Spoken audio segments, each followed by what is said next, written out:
So why are you making this film?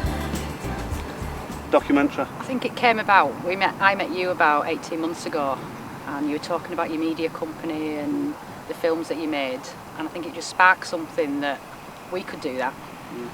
So I think we were talked about it for a while, but we had a funding issue, and eventually we managed to get the money together for it, and then it just grew from there really. And I think we really wanted to do something for the lads, for them to give something back, because they talk a lot about that, about wanting to share their experiences with people. A lot of them have got kids, and it's about not letting that next generation go through what they've been through. So it was a good way for them to give something back and to enjoy themselves while they were doing it and gain some confidence. The lads were always wanting to do something that hadn't been done before, so it was an original idea and an original concept. They were in from day one, wanting to do it properly, working as a team, and you know, they've said themselves about the barriers, and they were all there when they're supposed to be there, really positive about it. This is big because it's taking it back in the community, aren't we?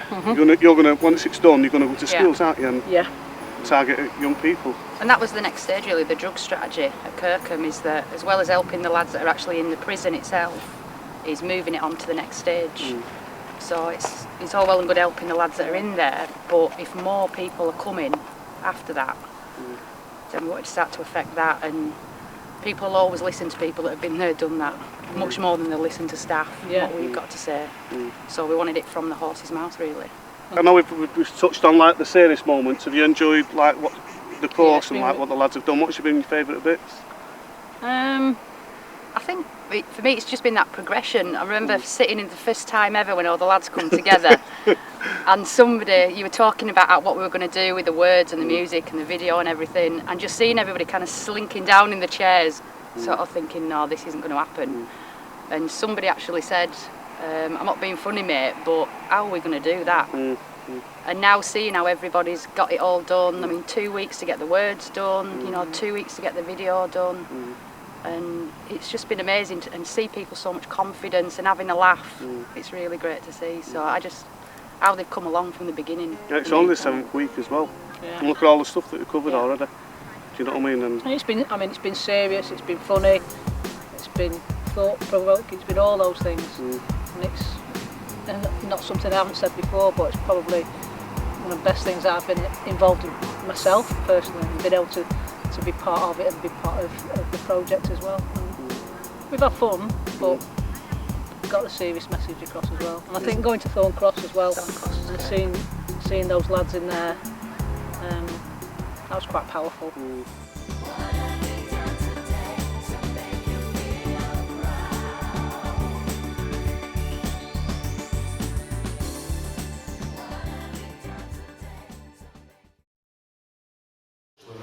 Actually, how did you actually get into drugs?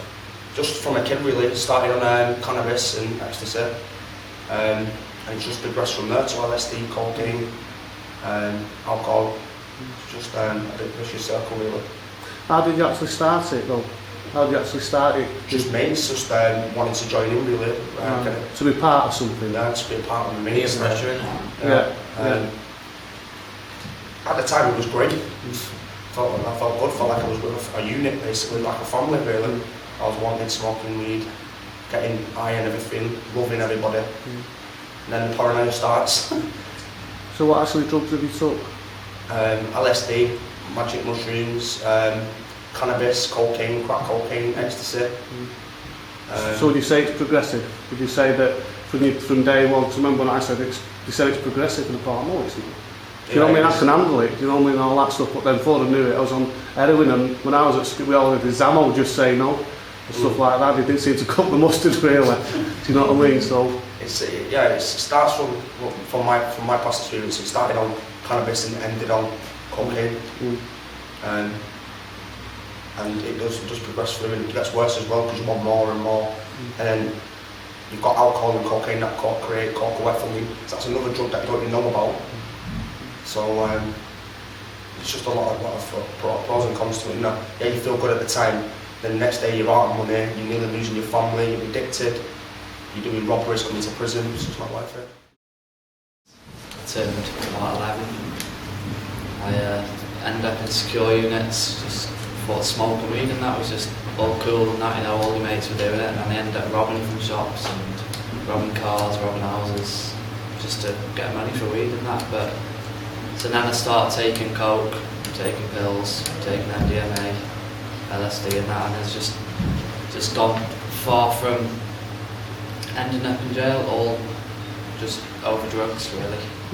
Drugs and family issues, it's just I've come from secure units, ended up on YOs, juvies, and then I ended up here, becoming mentor as well with other lads, been out to a few schools to talk to the kids and make sure the kids have got the right message, not to go down the wrong road really and end up in jail. So what's it like being in jail, and what's so bad about it? If people are going to go down that road, can you tell us a bit about? It's just, you don't get to see your family every day. You're not necessarily going to be able to ring your family every day. So you get all your privilege taken away. Your mobile phone, you're not even allowed to walk to the shop and buy a pack of crisps. You've got to wait another week for another bag of crisps, and it's just, you don't get nothing. Everything's took away from you, your freedom, your family, your friends. It's horrible.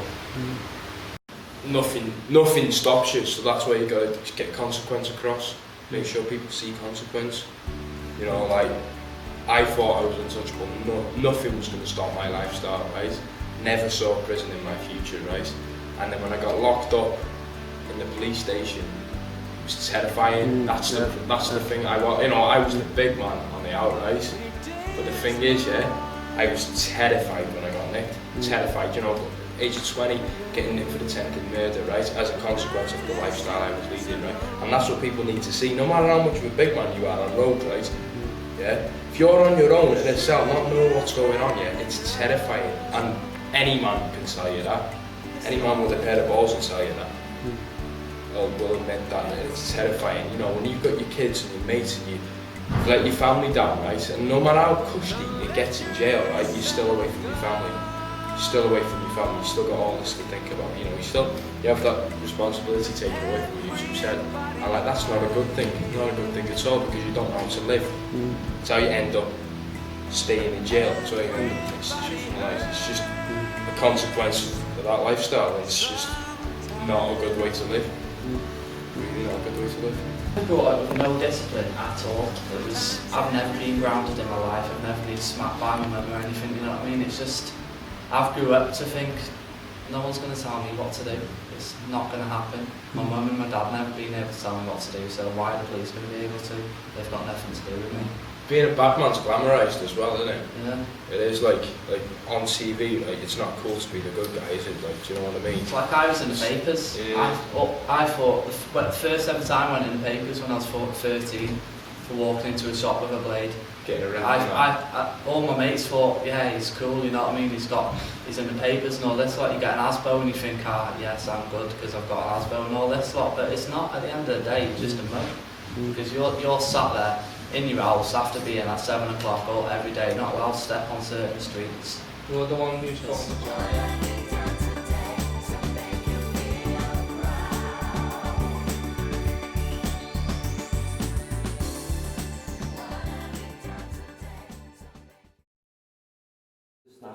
Yeah.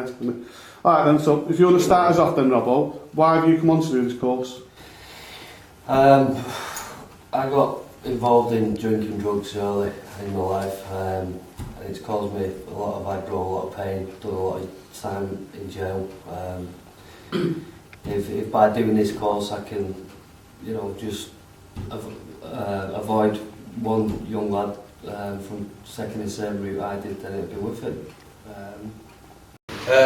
Before I came to prison, I was very successful. I had a business, had a couple of properties, but I just ran it into the ground. I was smoking crack cocaine all the time. And I seen how it affected my self-esteem and things like my hygiene and that. And I don't mean I started little things like I was a stinker or, you know what I mean, but little things like not getting up in the morning when I was seeing clients having a shave. I'd go a couple of days without having a shave, little things like that, and cleaning up around me because I'm ex-forces as well, like, so I'm like proper regimental.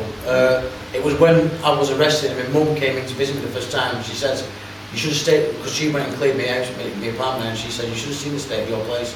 She couldn't believe that her son who I once was had turned into this different person, not only through my character and my attitude towards people, but my own personal behaviour with regards to the way I was living within my own confinement.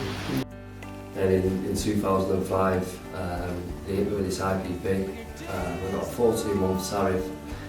It's now 2010, so I'm not for parole till next year. So I've gone way over the tariff. It's just been, to be honest, it's been a nightmare. So how many times have you been in jail and how long have you spent I've in done jail? 2 sentences, this being the second, and I've been on remand 4 times and got off of it. That's what I said, I thought I was clever and I didn't get off with anything, but then he smashed me with this IPP. Can you explain to the kids who'll be watching what an IPP is? Indeterminate sentence for the public protection. It's a life sentence. We're doing this, I feel it's about putting a message across, definitely to the young kids and that, because most of the time they're oblivious to what's going on, and people don't realise sometimes until it's a bit too late. So I feel that this project's about, just like I said, getting that message across to younger people. Hopefully they'll get something from it, hopefully it'll change something in their life. So. This is self, so we start thinking about our own actions as well, which it has done me. You know, I thought about my own actions as to why I'm here, what's actually caused it, what I could have done differently to help it. You know, and if we can get a message across to, like Danny says, to youngsters from making that mistake, it would help. Well, you got a son or something as well, Luke? I had a son that died, yeah, not with misuse of drugs, but he had drugs and alcohol in his system when he crashed a motorbike. So, you know, I mean, it's set me thinking a lot about that. So you've been on the other side of it then, Phil, haven't you? Where you've felt the consequences of seeing somebody else killed themselves. Yeah. So what was that like for you as a dad? Well, as a dad, I didn't grieve for a long time because I was working and I was taking drugs to try and make me forget. I was taking drugs, I got involved in selling drugs and so here I am. You know, it wasn't really until I got to prison that I did actually start grieving and sought counselling and everything, which got me through a lot. And whilst I've been in prison, I've lost both my mother and my father. You know, so it's all that helped me as the prison service, really. So a lot of your life's been kind of gone then, hasn't it, really? Well, yeah, now at the age I am, I mean, when I was younger I spent a lot of time in and out of jail for different reasons to this, like, you know, but I stayed clear for a long while. It was only like when my son died that I got involved in the things that have actually got me to where I am now. You know, so you know, I could have sought help where I were outside and not gone down the drug road, which I didn't do. And maybe that, you know, there is, you know, there is help there for people out there, you know, that rather than go down the drug track. So is that the message you want to get across, like, to kids? It's not just about prison, it's about drugs, prison, you know, everything what goes with it, using drugs, isn't it? You know, crime you commit, you know what I mean? You know, you do anything once you're addicted to a drug, you know, so you don't, you know. Starts off all the bravo and all that, don't it? You know, to be with the lads and then just gets out of hand before you know it. What was it like for you then, Robbo? I think it's been hard because I left the army. After being in the army 8 years, I never touched drugs until I left. So I was like 25 before I started doing anything. Even though I was drinking a lot in the army, but that's just part of the culture. But once I left the army and that, I didn't think I needed to work. I had a bit of money and I just took drugs just to fit in, really. Fit back in, because I'd left the area when I was 16 to join the army and I'd come back when I was 25 when I'd left. I just got in with it just to fit back in, and I've ended up here. That just goes to show how much of a catastrophic failure my life, you know, a big tumble down my life took from when I left. I've ended up in jail, and it's only took a matter of 4 or 5 years, not even that, 4 years it's took to go from such a, you know, a highly prestigious job back down, brought crashing down to earth into jail. So for me, it's just to show, you know, what can happen if you turn to drugs. I didn't have to, I wanted to try and fit in, and I've ended up in jail because of it. The thing, I've missed my daughter's first 2 years. I come to jail when she was 6 months old. She's 2.5 now, and I've missed that. It's a time I'm not going to get back. I just need to spend the rest of the time making it up, really, if I can, by staying out of jail. I bet we've all here know someone who's died through, you know, addiction. But yeah, you know, I know 3 people. Numerous people. You know, very good friends, and you know what I mean. I've lost family though as well while I've been in jail and that. I couldn't go to the funerals and that, you know what I mean? Not through addiction, or just lost them anyway? Nah, just like, you know, I've lost family, like, being locked up and that, and I couldn't go to the funerals and that. That broke my heart, that, you know what I mean? I had to sit in a cell crying my eyes out, you know what I mean? You know, I couldn't be there. It's just, wow, one of the hardest things that I went through, you know what I mean? 2 parts, 2 people in my family had died, you know what I mean? And I'm stuck in the cell. Couldn't go. That's the thing, we think it's hard on us, but it's not really when you think about who else it's hard on. Like your partners, your kids, the rest of your family, brothers, sisters, mums, dads. You know, it's not just hard on us, it's you're ruining a lot of lives doing when, you know, if you carry on down that road. People going around your house asking for money or trying to kick your door in, or, you know, if you've been robbing people's cars just to pay for stuff that you've been getting, you know, off other people. You know, everything's bad. You end up fighting all the time, and other people in your family end up getting hurt. You know, if I get hurt, my brothers are there to try and back me up. Then that gets them in trouble, and then they're in jail. You know, all through me, just running around the estate acting like an idiot because of drugs and booze. It's even just the day-to-day things, like your family having to go about the daily business and everyone talking about them, like, knowing, their son's just been sent down, he's done this and he's done that, and you know, I think that's something that's affected my family a bit. You know what I mean? I suppose it's a bit of embarrassment, really. You know, I don't know. So that's shaming your mum. Yeah, that's. You say, how's your Danny doing? Yeah, definitely. And she puts her head down. She doesn't want to say anything. Yeah. Sometimes, yeah. Yeah. When he's into it, yeah. So. A lot of people think it's just young kids that have got problems. It's not, you know, to do with drugs and that. Everybody has. You know, if you're using them, you've got problems straight away. That's the way I look at it, anyway. So that's what you say to like young kids. Say, drugs, in your experience, it doesn't work. You know, young kids. When I was younger, I just thought, you know, it was younger kids who had problems with it, and it was going through the life from being young why they've got a problem. But it's not. You know, when you're 40 years old and have a problem, you're 50, 60, or however old you know, you're never too young to have a problem. If you're using, you've got a problem. Simple as that. No matter how old you are. Terry, what did you just say about recreation? You can't just use drugs recreationally, can you? You know. I thought he was smoking weed. I thought I didn't have a problem then, but I smoked it every day. Yeah. And every morning I had a spliff. Yeah. So it's like that tells me that it was a problem from the word go.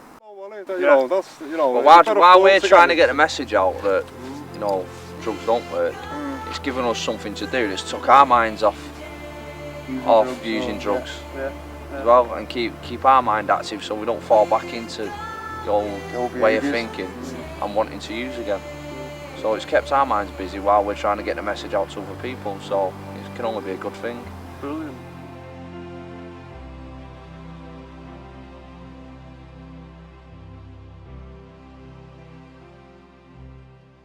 We've shed the years, we've shed each day. Right. Don't look at me. Don't stop. Donna, listen, you got some glasses. Leave it rolling. Leave it rolling. We're not going to get far with this cat here. Do you want to go and feed the dogs? I've got some mouldy bread in the cat. Go on. So what we come to talk about today is like, why are you making this film? Oh no! Oh, it couldn't be like that. You sort my head out. Sort my head out. Get serious now, lads. Come on. For a good cause. Right. So what we've come here for today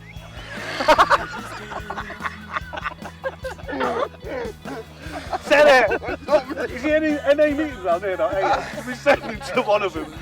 Seriously. Knock on that house over there. Go and knock on there and say, can you take someone in for 10 Say, my minutes? name's Terry and I'm an ad. Give him that wig, that'll go and sort him out. Right. Don't listen, right, let's have it, come on. Might be a good idea to do individual interviews, isn't it? That's what I thought, you know. Let's go. Alright then, we're here today to talk about what you're doing and why you're doing it. So, do you want to tell us what you've been doing and why you've been doing it? I know you've been doing a music video, but why you're actually making it?